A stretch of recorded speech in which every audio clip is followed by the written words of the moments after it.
Hello guys, welcome back to my channel uniqueness. तो आज हम अपना जो अमेरिकन ड्रामा है उसके अंदर जो हमारी यूनिट्स हैं उसके अकॉर्डिंग हम अपने जो प्ले हैं उनको पढ़ रहे हैं। तो आज हम पढ़ेंगे ऑल माय सन्स। ये हमारी जो फर्स्ट यूनिट है अमेरिकन ड्रामा के अंदर उसके अंदर है। तो इसकी मैं आपको हिंदी के अंदर जो स्टोरी है वो बताऊँगी। सबसे पहले जान लेते हैं इसके राइटर के बारे में। आर्थर मिलर इसके जो राइटर हैं। तो जो आर्थर जो मिलर हैं उनका ये बहुत ही पॉपुलर क्या है एक प्ले है। आर्थर मिलर उनका जो जन्म हुआ था वो हुआ था 17 अक्टूबर में 1915 में न्यूयॉर्क में हुआ था, न्यूयॉर्क यूएसए में। आर्थर मिलर है वो एक अमेरिकन प्ले राइटर थे, एसेइस्ट भी रहे हैं और स्क्रीन राइटर भी हैं 20वीं शताब्दी के। और जो अमेरिकन जो थिएटर उनके अंदर जो ये उसके जो प्ले थे वो मोस्टली प्ले किए जाते हैं। और जो ऑल माय सन्स है ये भी प्ले किया गया था 1947 में, इसको प्ले किया गया था। और उनकी एक और प्ले है जिसका नेम है डेथ ऑफ द सेल्समैन। ये भी बहुत ही पॉपुलर प्ले है किसका, आर्थर मिलर का। ये प्ले किया गया था 1949 में।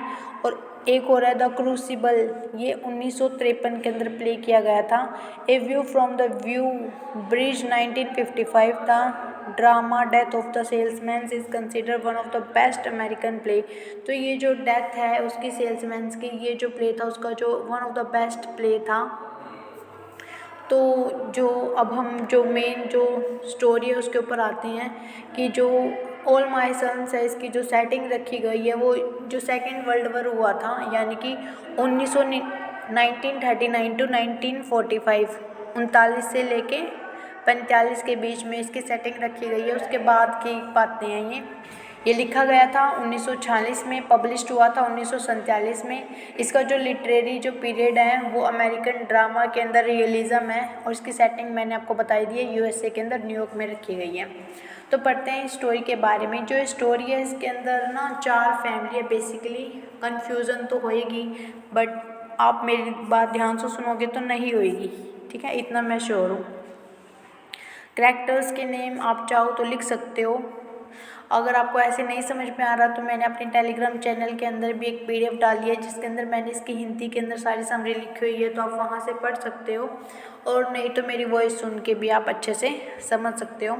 इसके अंदर 4 फैमिली हैं। फर्स्ट फैमिली है जिसके कैरेक्टर्स मैं आपको बता देती हूँ।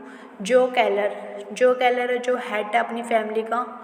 उसकी एक वाइफ है जिसका नाम है केट कैलर।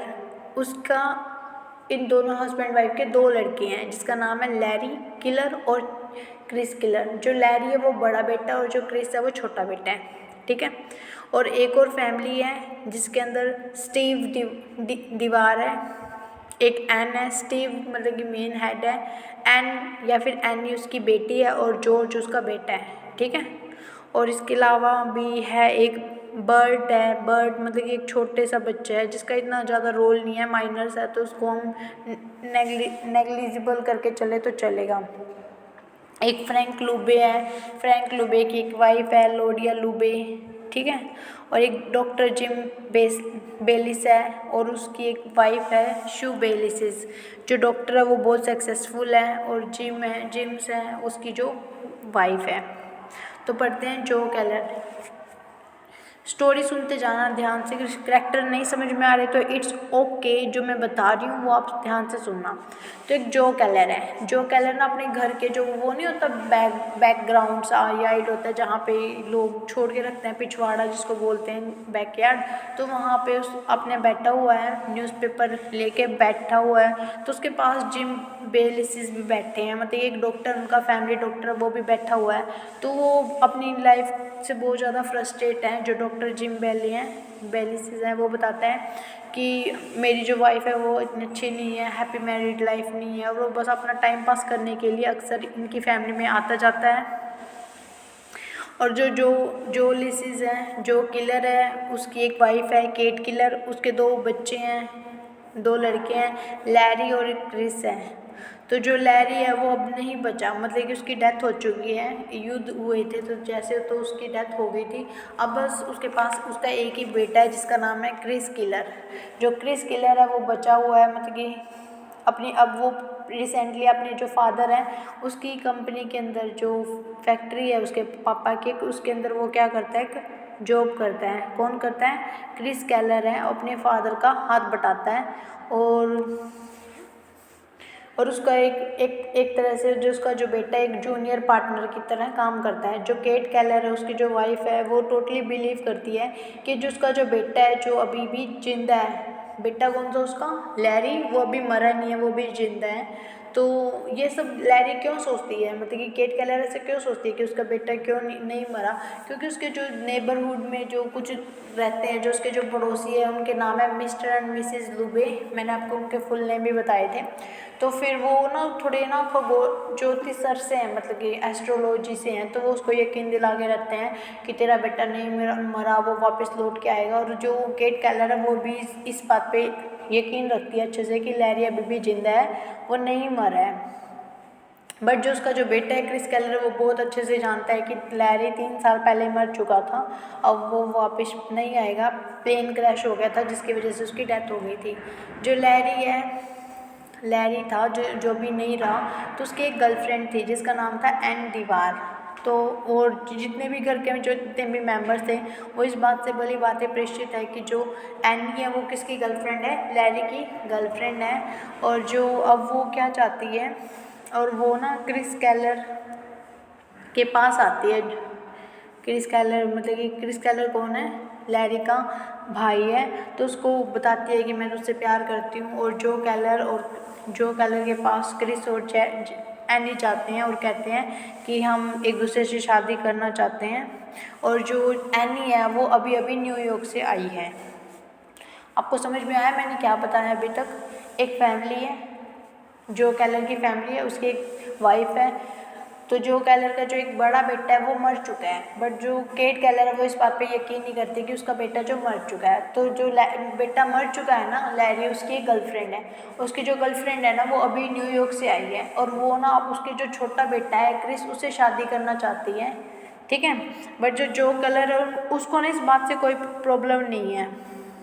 बट जो केट केलर है वो इस बात से एग्री नहीं होती कि उसके बेटे की गर्लफ्रेंड है वो उसके दूसरे बेटे से शादी करे, क्योंकि वो तो अभी भी यही मानती है कि उसका जो बेटा है वो अभी भी जिंदा है, और वो इस बात के लिए बिल्कुल भी रेडी नहीं है। तो वो एनी को भी बोलती है कि मतलब कि तो उसका वेट कर लैरी का जब तक वो नहीं आता। और एनी के जो फादर हैं स्टीव दीवार, वो ना इसके कंपनी के अंदर पार्टनर है। इसके फादर की जो फैक्ट्री है उसके अंदर जो इसके एनी के जो फादर है वो एक पार्टनर है।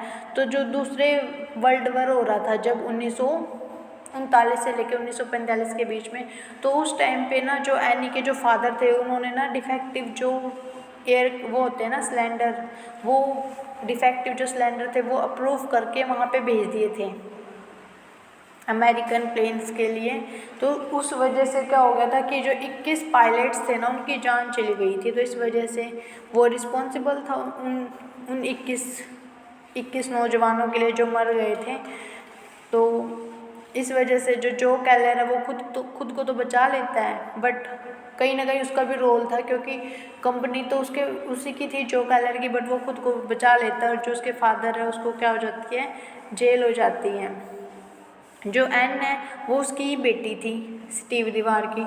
तो फिर जो इस बात से जो केलर है उसको कोई प्रॉब्लम नहीं होती कि ये मेरे बेटे की मतलब कि पहले बेटे की गर्लफ्रेंड थी या फिर अब ये दूसरे बेटे से शादी करी है। उनको इस बात से भी कोई दिक्कत नहीं होती। उनको प्रॉब्लम तो इस बात से होती है कि कहीं वो हमारी फैमिली में आके रिवेंज लेने की बात ना करें, क्योंकि जो उसके फादर थे वो रिस्पॉन्सिबल थे उन 21 नौजवानों की डेथ की वजह से, और वो आके हमसे कहीं बदला ना लेने लग जाए एनी। तो इस वजह से जो था ना वो थोड़ा सा डरा हुआ था, बट बल्कि जो था वो इक्वली रिस्पॉन्सिबल था इन सब के लिए, क्योंकि but any say that nothing like that. But जो एनी है वो उसको यकीन दिलाती है कि मैं ऐसा कुछ भी नहीं करूँगी, मैं बस क्रिस से शादी करती हूँ और क्रिस से प्यार करती हूँ और उससे शादी करना चाहती हूँ। तो यहाँ पे एक न्यू कैरेक्टर की एंट्री होती है जिसका नाम होता है जॉर्ज।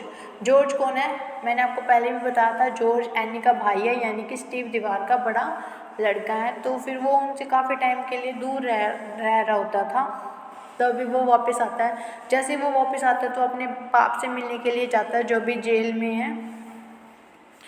तो फिर तो वो अपने फादर से मिलने के बाद वो एकदम से किलर फैमिली के अंदर जाता है। तो इस बात से जो एनी है वो थोड़ा मतलब कि सोचने लग जाती है, चिंतित हो जाती है कि अब पता नहीं जॉर्ज क्या करेगा वहाँ किलर फैमिली के अंदर जाके। तो वहाँ पे जाके जो जॉर्ज है पूरा हंगामा कर देता है। केट केलर को तो अच्छे से पता होता है कि जो केलर है वो आ रहा है, तो वो अपनी जो पति है उसको वो देती है, वॉर्न करती है कि अब जॉर्ज आ रहा, अब आप ही उसको देखना। तो जॉर्ज है वो आके पूरी अच्छे से ब्लेम करता है बहुत सारे तरीक़ों से कि जो ये सब हुआ है ना, जिन 21 नौजवानों की जान गई है वो सिर्फ मेरे फादर की वजह से नहीं गई, आपकी वजह से गई है। आप रिस्पॉन्सिबल हो इन सब के लिए, आपने अप्रूव किया था उन डिफेक्टिव सिलेंडर हेड्स को, और उस दिन आपने बीमारी का बहाना करके मेरे फादर को वहाँ पे फंसवा दिया। बट इसके लिए मेरे फादर बेकसूर है, वो बिल्कुल इनोसेंट है, सारा कसूर तो आपका था। ये सब कौन कहता है? जॉर्ज कहता है। किसको कहता है? जो केलर को कहता है। और वहीं पे उसकी सिस्टर है वो वहाँ पे होती है। तो ये सब सुनने के बाद जो है वो इस रिस्पॉन्सिबिलिटी को पूरा से हाथ खड़े कर देते हैं कि मैंने ऐसा कुछ नहीं किया। बट जो जॉर्ज है वो बार बार ब्लेम कर रहा होता है कि सारे कांड के पीछे आपका ही हाथ था, जॉर्ज का ही हाथ था, और आपने जानबूझकर उस दिन अपनी बीमारी का बहाना बनाया और मेरे फादर को वहाँ पे पकड़वा दिया। ये सब सुनने के बाद जो क्रिस है ना वो बहुत डीपली हर्ट हो जाता है कि ये सब क्या हो रहा है, कि मेरे फादर ने ऐसा कुछ किया। तो वो बहुत शर्मसार सा हो जाता है। तो उसी दिन ही मतलब कि वो अपने फादर को तो कुछ कह नहीं सकता, तो फिर वो समझ नहीं पा रहा कि वो अपनी जो फीलिंग्स है उनसे बहुत ज़्यादा तंग हो जाता है। वो ड्राइव पे निकल जाता है, अपने आप को हर्ट करता है बहुत बुरी तरीके से क्रिस, कि मेरे फादर ने ऐसा किया। तो उससे बहुत गिल्ट फील होता है। तो उस दिन तो वो निकल जाता है ड्राइव अपनी कार लेके।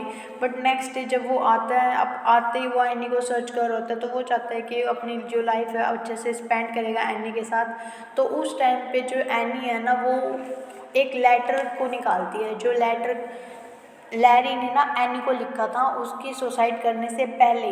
तो वो उसको केट केलर को दिखाती है कि ताकि अब वो विश्वास कर ले कि उसका बेटा असली में मर चुका है और वो रियलिटी में नहीं है, और वो अब क्रिस से शादी कर सके। इस वजह से जो एन है वो लेटर को रिवील करती है।